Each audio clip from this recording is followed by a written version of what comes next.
ഈ ചിറ്റഗോങ്ങിൽ ഒരു സുപ്രധാന നീക്കം നടത്താൻ ഇന്ത്യ ഒരുങ്ങുന്നു എന്നുള്ള വിവരങ്ങളാണ് പുറത്തു വരുന്നത്. അതായത് അജിത് ഡോവലും മൊസാദും തമ്മിലുള്ള ഒരു സീക്രട്ട് ചർച്ചകൾ ഒരു ഭാഗത്ത് നടക്കുന്നു. ഇന്ത്യയുടെ ഒരു വമ്പൻ സർപ്രൈസ് ഒരുപക്ഷെ ബംഗ്ലാദേശിന് ഉടനെ തന്നെ ചിലപ്പോൾ നമ്മൾ ഈ സംസാരിച്ചുകൊണ്ടിരിക്കുമ്പോഴായിരിക്കും, അല്ലെങ്കിൽ ഇന്ന് അല്ലെങ്കിൽ നാളെ ആ തരത്തിലേക്ക് ഒരു വമ്പൻ സർപ്രൈസ് ഇന്ത്യയുടെ ഭാഗത്തു നിന്ന് ബംഗ്ലാദേശിന് കൊടുക്കാൻ സാധ്യതയുണ്ട്. വലിയ നീക്കങ്ങൾ നടത്തുന്നു. പ്രധാനം ചിറ്റഗോങ് ആണ് ഇന്ത്യ ലക്ഷ്യമിട്ടിരിക്കുന്നത്. ഈ ചിറ്റഗോങ് വെച്ച് കുറേ നാളുകളായി ബംഗ്ലാദേശ് നമ്മളോട് വല്ലാത്ത രീതിയിലുള്ള പ്രശ്നങ്ങൾ ഉണ്ടാക്കുന്നുണ്ട്. ഇനി അത് വേണ്ട എന്ന നിലപാടിലേക്ക് ഇന്ത്യ എത്തുന്നു. പ്രത്യേകിച്ച് ഇന്ത്യക്കറിയാം, ഇന്ത്യ പഠിപ്പിച്ച വിട്ട ആർമിയാണ് ബംഗ്ലാദേശിലുള്ളത്. അപ്പോൾ അവരെങ്ങനെ ചലിക്കും, ഏത് രീതിയിൽ പ്രവർത്തിക്കും, എന്തൊക്കെ അഭ്യാസങ്ങൾ കാഴ്ചവെക്കും എന്നുള്ളത് ഇന്ത്യക്ക് നന്നായിട്ട് അറിയാം. അങ്ങനെയാണ് എങ്കിൽ ചിറ്റഗോങ് പൂർണ്ണമായി പിടിക്കുമോ, അതോ കുറച്ചുകൂടി വിസ്തൃതി കൂട്ടാനുള്ള ശ്രമത്തിലായിരിക്കുമോ ഇന്ത്യ? ഇന്ത്യ ഉദ്ദേശിക്കുന്നത് ചിറ്റഗോങ് തുറമുഖം ആണ് ഏറ്റവും പ്രധാനമായിട്ട്. അതായത് അതിന്റെ സ്വാധീനം നമ്മുടെ കയ്യിലേക്ക് വന്നിട്ടുണ്ടെങ്കിൽ പാകിസ്ഥാൻ അവർ കൊടുക്കാമെന്ന് പറഞ്ഞ വാഗ്ദാനം, ചൈനക്ക് കൊടുക്കാമെന്ന് പറഞ്ഞ വാഗ്ദാനം, ഇതൊക്കെ ഇത് വെച്ചുകൊണ്ടാണ് പറയുന്നത്. ഇന്ത്യയെ തോൽപ്പിക്കാൻ വേണ്ടി ഇന്ത്യയുടെ കിഴക്കൻ കടലിൽ ആ പ്രദേശത്ത് ചൈനക്ക് സ്വാധീനമില്ല, പാകിസ്ഥാന് സ്വാധീനമില്ല. അപ്പോൾ അവർക്ക് അമേരിക്കയും ഇത് തന്നെയാണ് ഉദ്ദേശിക്കുന്നത്. അപ്പോൾ ഇവർക്കൊക്കെ വെച്ച് വെള്ളിത്തളികയിൽ വെച്ച് ദാനം ചെയ്യാൻ വേണ്ടി ഞങ്ങളുടെ കയ്യിൽ ഇതുണ്ടെന്ന് പറയാം. ചില അഭിസാരികമാർ മനുഷ്യരെ പ്രലോഭിപ്പിക്കുന്നത് പോലുള്ള ഒരു രീതിയാണ് ആ രാജ്യം ഈ പ്രദേശം വെച്ചുകൊണ്ട് ഇന്ത്യയോട് കാണിക്കുന്നത്. അപ്പോൾ ഇതുകൊണ്ട് ഈ രീതിയിൽ മുന്നോട്ട് പോകുന്നത് നിർത്തണം.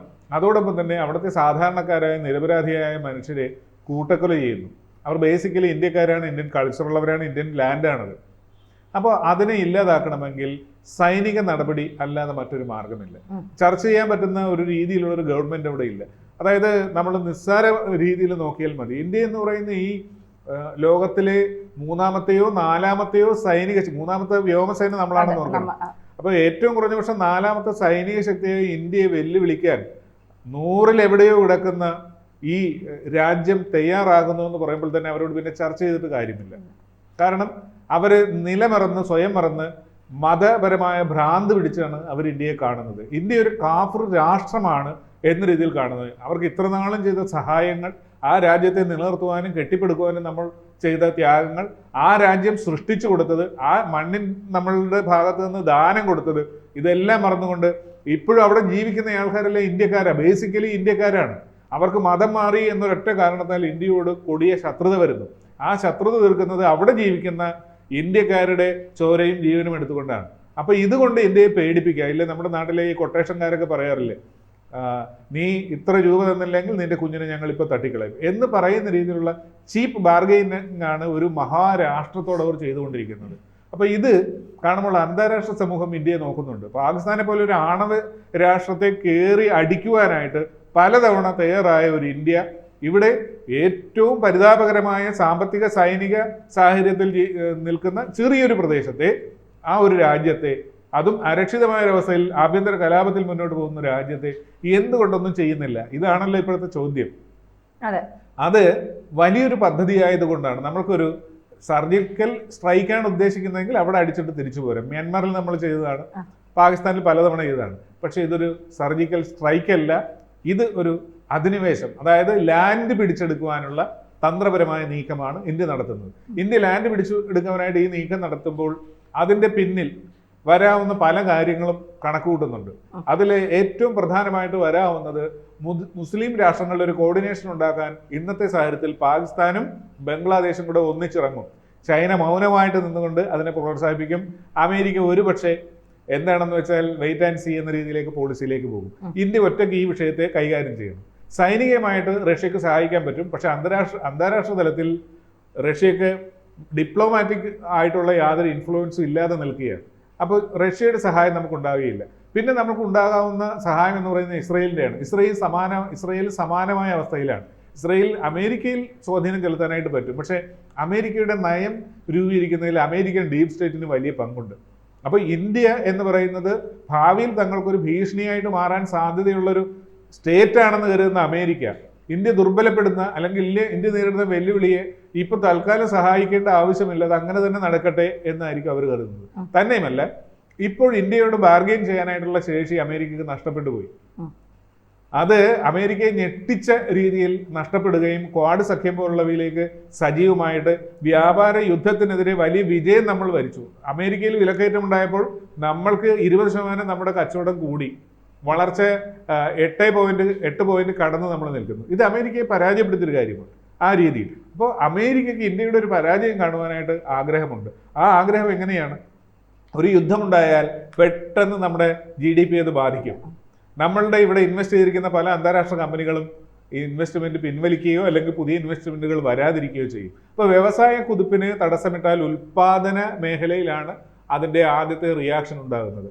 അങ്ങനെ വരുമ്പോൾ ഇന്ത്യയുടെ വളർച്ച മന്ദഗതിയിലാകും. ഇത് ചൈന ആഗ്രഹിക്കുന്ന കാര്യമാണ്, അമേരിക്ക ആഗ്രഹിക്കുന്ന കാര്യമാണ്. ഓക്കെ, അപ്പോൾ ഈ 2 കാരണങ്ങൾ കൊണ്ട് ഇത്രയും രാജ്യങ്ങളുടെ നിലപാടുകൾ ഇങ്ങനെയാണ് വരുന്നത്. പിന്നെ ഇത് എന്ത് ചെയ്യണം? നമ്മൾ ഒറ്റയ്ക്ക് ഇതിനെ കൈകാര്യം ചെയ്യണം ആണല്ലോ. ഇത് മുസ്ലിം കോർഡിനേഷൻ എന്ന രീതിയിലേക്ക് വന്നിട്ടുണ്ടെങ്കിൽ നിരവധിയായ രാജ്യങ്ങൾ ആ പാതയിലേക്ക് വരും. തുർക്കി നേതൃത്വം കൊടുക്കും. പാകിസ്ഥാനിനോടൊപ്പം തുർക്കിയെ സജീവമായിട്ട് രംഗത്ത് വരും. ഗൾഫിലുള്ള പല രാജ്യങ്ങളും നമ്മൾ അപലപിക്കാനെങ്കിലും, ഇപ്പം നേരിട്ട് അവർ പ്രത്യേകമായിട്ട് ബന്ധങ്ങളൊന്നും റദ്ദാക്കിയില്ലെങ്കിൽ പോലും അപലപിക്കാനെങ്കിലും അവർ തയ്യാറാകും. അത് തന്നെയുമല്ല, ഇന്ത്യക്കാർ വിദേശത്ത് ധാരാളമായിട്ട് നിക്ഷേപം നടത്തിയിട്ടുണ്ട്. ഈ ഗൾഫ് രാജ്യങ്ങളിൽ ധാരാളം തൊഴിലും എടുക്കുന്നുണ്ട്. അവരെയൊക്കെ ബാധിക്കുക. അപ്പൊ അത് അങ്ങനെയൊന്നും ബാധിക്കാത്ത രീതിയിൽ നയതന്ത്രപരമായ ചടുലമായ നീക്കങ്ങൾ എല്ലാ ഗൾഫ് രാജ്യങ്ങളുമായിട്ട് ഇന്ത്യ നടത്തുന്നുണ്ട്. പാകിസ്ഥാനുമായിട്ട് സൗദി കരാറുണ്ടാക്കി എന്നൊരു കാര്യം കണ്ടല്ലോ. നമ്മൾ മറ്റൊരു കരാറിൽ നമ്മൾ അവരുമായിട്ട് ചർച്ചയിലാണ്. ആ ചർച്ച പുരോഗമിച്ചുകൊണ്ടിരിക്കുകയാണ്. അപ്പോൾ അങ്ങനെയുള്ള നിരവധിയായ ഈ പറയുന്ന ഈ ബംഗ്ലാദേശിനെ നമ്മൾ കടന്നാക്രമിച്ച് ഭൂമി പിടിച്ചെടുത്ത് ഹിന്ദുക്കൾക്ക് ഒരു സെറ്റിൽമെന്റ് ഉണ്ടാക്കി, അതായത് ബംഗ്ലാദേശ് പൗരന്മാർ തന്നെയാണ്, അവരെ ഇനിയും ബംഗ്ലാദേശിലുള്ള ആൾക്കാർ കൂട്ടക്കൊല ചെയ്യാത്ത രീതിയിലുള്ളൊരു പ്രദേശം ഉണ്ടാക്കിയിട്ട് അവിടെ ഇന്ത്യക്ക് സ്വാധീനമുള്ള രീതിയിൽ ഒരു പ്രത്യേക സ്റ്റേറ്റാക്കി ഒന്നെങ്കിൽ ഭരണം കൊടുക്കുക, അല്ലെങ്കിൽ ഇന്ത്യ പിടിച്ചെടുത്ത് സെറ്റിൽമെന്റ് ഉണ്ടാക്കി ഇന്ത്യയുടെ ബോർഡർ സ്ഥാപിക്കുക, വിപുലപ്പെടുത്തുക. ഈ പദ്ധതികൾ നമ്മൾ ആവിഷ്കരിക്കുന്നുണ്ട്. എന്നാൽ ഇതിനെല്ലാം ഒരുപക്ഷെ തടസ്സമായി വരാവുന്ന ചിറ്റഗോങ് എന്ന പ്രദേശമാണ്. കാരണം സമുദ്രത്തിലൂടെയുള്ള സപ്പോർട്ടിങ്, അതായത് ഈ ചൈനയാകട്ടെ അമേരിക്കയാകട്ടെ പാകിസ്ഥാനാകട്ടെ, അവർക്ക് അന്താരാഷ്ട്ര സമുദ്ര അതിർത്തിയിലൂടെ ചിറ്റഗോങ് തുറമുഖത്ത് വരുന്നതിന് യുദ്ധം ആ രാജ്യങ്ങളുമായിട്ട് ഇല്ലാത്ത സ്ഥിതിക്ക് നമുക്ക് തടയാൻ പറ്റുകയില്ല. അപ്പോഴെന്ത് ചെയ്യണം? ചിറ്റഗോങ് എന്ന് പറയുന്ന പ്രദേശം നമ്മുടെ കയ്യിലാകണം. ചിറ്റഗോങ് നമ്മുടെ കയ്യിലായാൽ മാത്രമേ മറ്റു രാജ്യങ്ങളുടെ സപ്ലൈ നമുക്ക് കട്ട് ചെയ്യാൻ പറ്റുള്ളൂ. അതാണ് ചിറ്റഗോങ് മാരെ ചോദിച്ചതുപോലെ തന്നെ ഒരു തന്ത്രപ്രധാനമായ നീക്കത്തിലൂടെ നമ്മൾ കൈവശപ്പെടുത്താൻ പ്ലാൻ ഇടുന്നത്. ശരിയാണ്. ഈ ചിറ്റഗോങ് ഇന്ത്യ പിടിച്ചെടുക്കുമ്പോൾ ഉണ്ടാകാൻ പോകുന്ന ഭവിഷ്യത്തുകൾ എന്തായിരിക്കും? ഇന്ത്യ ഇതിനെ പിടിച്ചെടുക്കുമ്പോൾ അന്താരാഷ്ട്ര സമൂഹത്തിൽ ഏറ്റവും ആദ്യം വരുന്നത് നമ്മൾ കരുതുന്ന പോലെ ഈ മുസ്ലിം രാഷ്ട്രങ്ങളിൽ നിന്നല്ല, യൂറോപ്പിൽ നിന്നായിരിക്കും. അവർക്ക് ഇപ്പോഴും നേരം വെളുക്കാത്ത ആൾക്കാരാണ്. അവരുടെ നാട്ടിലും വീട്ടിലും ഉമ്മറത്തും നിരവധി സ്ഫോടനങ്ങളും കാറിടിച്ചു കയറ്റലും കത്തിക്കുത്തുകളും, എന്നിട്ട് ഫ്രാൻസ് ക്രിസ്തുമസ് ആഘോഷം വരെ നിർത്തിവെച്ചിരിക്കുകയാണ്. എന്നിട്ട് പോലും അവർക്ക് മനസ്സിലാകുന്നില്ല തീവ്രവാദികളുടെ സ്വഭാവം എന്താണെന്നുള്ളത്. അവർ മാനുഷിക പരിഗണന വഴിഞ്ഞൊഴുകുന്നൊരു കാര്യമാണ്. കാരണം എന്ന് വെച്ചിട്ടുണ്ടെങ്കിൽ ഇതിൻ്റെ ഒരു പശ്ചാത്തലം കൂടെയുണ്ട്. ഈ യൂറോപ്യന്മാർ സമ്പന്നരായത് ലോകം മുഴുവൻ കൊള്ള നടത്തിയാണ്. ഇപ്പൊ വാസ്കോഡ് ഗാമ, കൊളംബസ്, ഇവരൊക്കെ എന്തിനാണ് ഈ ലോകം ചുറ്റാൻ? അവരെല്ലാം ഇന്ത്യയെ കണ്ടെത്താനായിട്ടാണ് ഇറങ്ങിയത്. ഇന്ത്യയെ കണ്ടെത്താൻ പോകുന്ന വഴി കൊളംബസ് അമേരിക്ക കണ്ടുപിടിച്ചെന്ന് മാത്രമേ ഉള്ളൂ. ഇന്ത്യ അന്വേഷിച്ച പോയത്.